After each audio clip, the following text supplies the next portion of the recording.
ভাই আমার আইডিটা ফ্রিজ হয়ে গেছে ভাই। আপনাদেরকে হাত জোর করে বলছি ভাই, আমাকে একটু সাপোর্ট করিয়েন।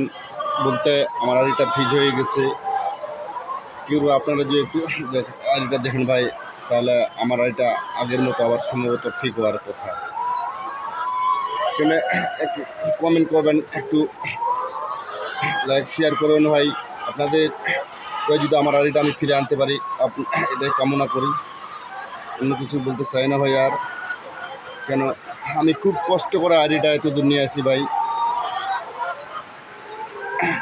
শেয়ার করবেন, অন্যদেরকে দেখার সুযোগ করে দিন ভাই। আপনার যেন আমার আইডিটা আমি আগের মতো ফিরে আনতে পারি। কেন ভাই আপনারা আমাকে কেন এত কষ্ট দিন ভাই, বলেন দেখি।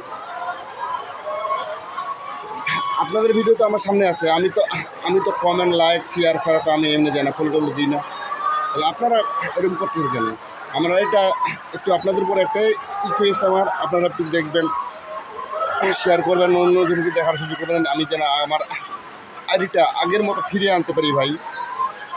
খুব কষ্ট করে ভিডিও বানাই, তারপরেও এটা এখন ফ্রিজ করে গতকালকে দেখছি আমি আমার এটা ফ্রিজ হয়ে গেছে। কী করবো ভাই বলেন? আপনার দুটি হাতে ধরে বলি ভাই, আমার একটু ভিডিওটা দেখলে ধাক্কা দিবেন না ভাই, একটু দেখবেন, শেয়ার করে দেবেন, অন্যজনকে দেখার সুযোগ করে দিন ভাই। আসসালামু আলাইকুম ওয়া রাহমাতুল্লাহি ওয়া বারাকাতুহু।